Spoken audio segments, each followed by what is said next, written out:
What up, Naughty Steppers? It's Connor Whitmore here again with another video for you on the Nawtystep channel, and it is time for another Extra Nawties monthly roundup. You know the deal by now, a load of shorter EP, album and compilation reviews that I wasn't able to review in full, but still thought interesting enough to share my opinions on them with you. Shorter reviews because there is a lot to get through, so I'll just be identifying my main points with each one, and hopefully showing you something that you hadn't heard of before in the process. Stuff released on the 27th of November and after will not be reviewed in this video but the next. There's actually a fair few from the end of October in this video, and the releases are covered in alphabetical order by way of artist name or record label name if it's a compilation. Lastly, at the end of this video there will be a special mentions list for the month of November 2018. Stuff that I couldn't include here because then there would just be too many, but definitely check those out too. And so kicking off this latest installment, we have the remixes for AFK and Carbin's now iconic track, Boss. A short compilation possessing flickers of brilliance, but nothing too much more in all honesty. Some of which arrive in the thumping Phase 1 remix, some in the juicy Dirt Monkey one. Most of all though in the collaborative edit between DeTrace and Charlie Zane, a nasty, wild, progressive take on the famed original. Overall though, a selection of uninspired ideas, pretty underwhelming for the most part, nothing taking Boss to a new level as one would hope. This is an interesting EP, and not one I expected at all from Algo. Someone who has dabbled in his fair share of genres over the years, but this is completely different to anything I've heard from him before. More pronounced and definite style of production, with more space available, having a bigger impact with less going on. Seems more considered and thought out, with more emphasis on where specific sounds are placed. Still heavy, but in a less full throttle way. Some really neat and understated ideas on show here, an approach that permeates the EP and works really well for him here, I think. In my eyes, Answered has some of the most underrated dubstep tracks of this year from his Mind Control EP, and whilst these tunes don't quite live up to those ones ideas-wise, they pack as much punch and are just as colourful. And I think fundamentally it's a sign that he's onto something with the general energy that he brings to his production, especially within that RIDDIM-y format. That which makes it enjoyable amidst a smattering of sweet moments here. A decent EP overall. Over the last couple of years, Bear Grillz' style has, for me, become noticeably weaker, and this EP is further evidence of that. The mixing of sounds is distorted, the ideas aren't as riveting, bereft of the playfulness that we came to love in 2014 and 15. It tries to reach those highs with some sounds used and some moments of humour, but they don't really come off at all. And the dubstep here is just a bit flaccid. I mean, listen to his earlier stuff and then this. It used to be much more full and flavoursome. Ever since he did the face reveal, something hasn't quite struck a chord for me with his music, and to be honest, I don't really see that stopping. Another statement-making, purposeful EP here from BYSSIC, his fourth of this year. All his staple sounds and more in an EP that is more invigorated and animated than its predecessor, Sardonic Sub. There's just so much taking your attention this way and that. Another EP from him where you just end up loving the overall sound of it. This mechanical style is very captivating. But there are some great moments here too.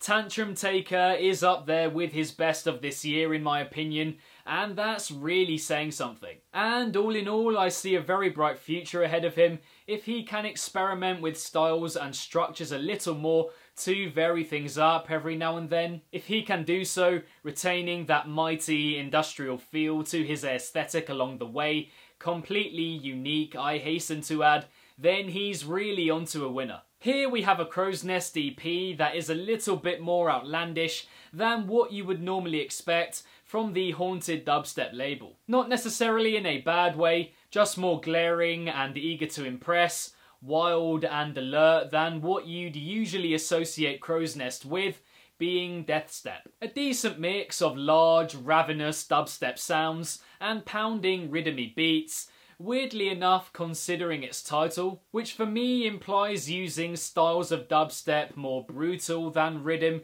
but it seems like he's just used the most destructive sounds imaginable within those RIDDIM structures. Which makes more sense, you know, giving the RIDDIM beats this scary, uncontrollable feel, destroying them in the process.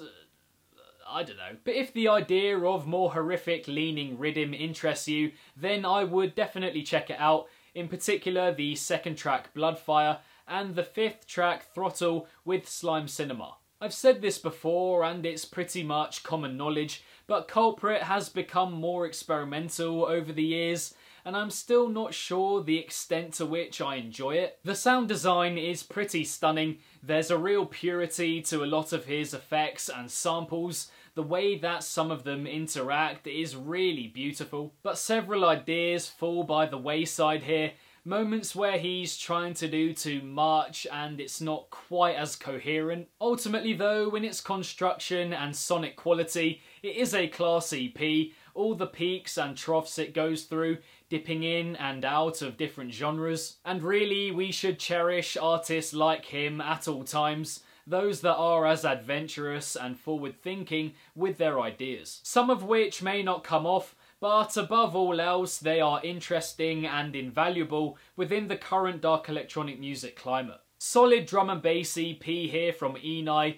Not entirely sure how you pronounce his name, but we'll go with that. Quite simply, if you're into your drum and bass and need a good fix of it, then this should be your next port of call. Errs on the more delicate, subtle side of drum and bass music, very effective in its stripped back delivery. Really well put together tracks, grisly but not overtly heavy. As I said at the start, just a really solid listen from beginning to end. One of the more conceptually intriguing EPs you're likely to hear this year from Ethan Glass. A collection of glitchy, skittish sounds atop lively, bubbly, percussive structures.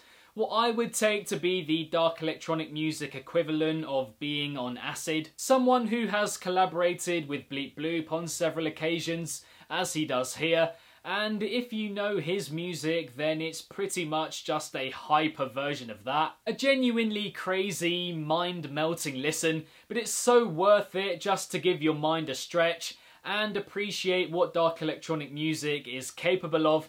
It's out of this world stuff. Another very, very good selection of bass house tracks from the Gold Digger label, I cannot deny. From the squelchy, jumpy drops in the Tomix track, to the funky, acidic feel of the Young tune, the cheeky grooviness of the Sunnybanks and Faux collab, the winding nature of the Wednesday track, the more insistent energy brought by Reebs at the end. I've singled out moments there, but honestly, every track has several things going for it. One of my favourite shorter, multi-producer compilations of this year, for sure. This is a pretty straightforward dubstep EP here from Katori. Dreamy introductions and midsections, hard-hitting brostep. The ideas here aren't really anything I haven't heard before, but that general juxtaposition between pretty and brutal works for this EP in terms of an idea running through it. Experimentation is had with the more electro-leaning track Zero,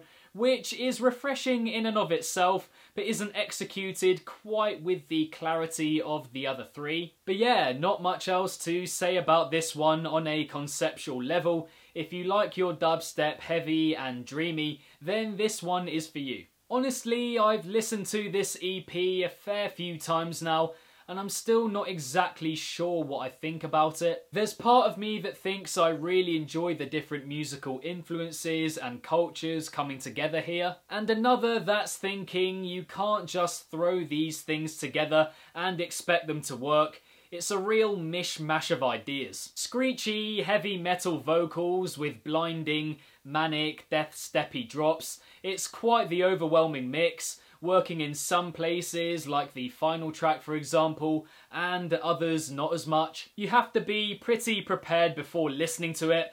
Honestly, I think it's a little too much for me, but I can see why so many people are enjoying it. Need to be honest here, whilst I've really enjoyed QUIX's style over the years, I've yet to be completely wowed by an entire project from him. However, this latest collection edges towards that feeling more because I feel there are more great moments here than in past EPs from him. The heavy parts in the Get Down edit, Earthquake and All I Have are all riveting as hell in their different ways. Jaden Michael's vocal in Giving Up is absolutely incredible. Ride or Die has a really nice general waviness to it. The second drop in Hero is this fantastic free-form bass kind of thing. So as you can see, stuff to enjoy in every track, which I think you can say more so than for past EPs from him, which in turn equals improvement. So yeah, I would say this is a very enjoyable listen in its variety and array of great moments, so check it out if you haven't already. Another very on point drum and bass project from QZB here. Again, if you are into drum and bass music, then you will find a lot to like about this EP. Equally as delicate in approach, if not more so than the ENI EP mentioned earlier, with a couple of warmer, more sub-driven tracks dropped in there too. Really smooth production, very intricate, everything really well articulated, moments of intensity, moments of reflection, both light and dark. Setting a scene with each tune, which is no mean feat. It's effortless and the trajectory of it across the 4 tracks is great. Again, if you love drum and bass, then you must check this out. Another highly enjoyable drum and bass project from last month has to be the new Signal collection, Solitude, albeit for different reasons entirely. More seizing, gripping drum and bass music, overall darker and heavier, packing out the available space really well. Honing in on these properly grating, gritty sounds, all propped up by this pulsating energy that the percussion provides. Lots to take in here. Some ideas better than others, but that's kind of a given across the 8 tracks. Overall, just a really effective, well-constructed EP with a good amount of variation. Again, if you enjoy drum and bass and haven't checked this out, then you have to. Honestly, I see what TERRAVITA are trying to do in this EP. The energy is pretty great across the 4 tracks, but it's hard to distinguish it from so much other dubstep out there.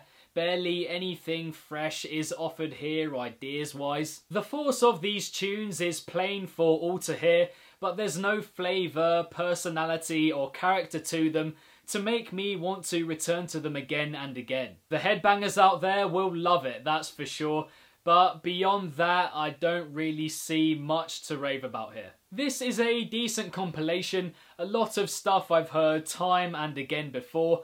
There's a serious overflow of plodding, stodgy RIDDIM on display here. But there are some tracks that really excel here, notably the ones from Samplifier, E-Craze, Prime, Night Punk, on hand to give the compilation that much needed energy and spice. There are also some fantastic moments from the likes of Lux, Subject 31, Graphite, D-Trace and Uber to ensure that this is a compilation that is a pretty good listen on the whole in comparison to others of its kind. As with any compilation, it has its better and lesser moments, but I think overall I can see myself returning to this one much more than others, as I said, that are similar to it. This is classic Wolfgang Gartner in so many ways. Some fantastically vintage snippets and techniques from him in here. An EP that I'll return to again and again because it's so distinctively him. The melodies and sound design are so catchy and infectious. No song that I completely love from start to finish, I must say.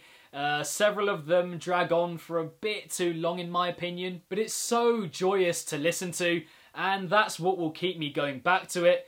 It definitely dips at points, but fundamentally it reminds me of how much I love his music. So yeah, I don't enjoy any of the tracks from start to finish, as I said, but as an EP, as a body of work, I love it. I enjoy the sound design of this new EP from 12th Planet. There's a definite clarity to a lot of the sounds on show here, but it's pretty standard ideas-wise, classically in-your-face, RIDDIM, bro-step, hybrid sort of music that just drones on a bit. In parts a bit meh, and others plain empty, with nowhere near enough going on to make these tracks appealing. Some nice melodies actually, and there's a good blend of styles in the Barely Alive collaboration, but overall a pretty everyday EP, and in all honesty I'm not that surprised. And so that is that, guys, for the November 2018 edition of the monthly Extra Nawties Roundup.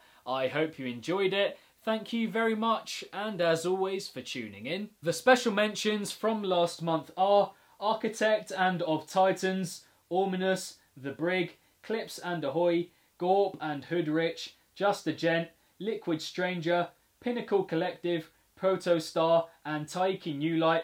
I'll put the links in the description to all of those, which again I stress checking out if you haven't already, because you'll probably end up liking them more than me. Elsewhere last month we had EPs from the likes of Panda Eyes and Nasco and Tainan, the new Temanite album, the Voltage One mix from Space Laces, reviews of which are all up on the Nawtystep channel. But with regards to the EPs, albums and compilations reviewed in this video, which ones did you enjoy? Which others not so much? Are there any that I missed out? Are there any that you hadn't heard of before? Let me know in the comments below. If you enjoyed this video, then be sure to give it a big old thumbs up and subscribe to the channel if you haven't already, hitting the notification bell along the way. Next to my head there should be a link to another Extra Nawties monthly roundup video if you're looking for some more dark electronic music to sink your teeth into. Links to every project discussed in this video are in the description down below, as well as all the Nawtystep social media accounts, so get following those if you haven't already. And lastly, if it's naughty, then you know, guys, so be sure as always to keep it naughty and stay safe. And I shall see all of you legends in the next one. Peace out.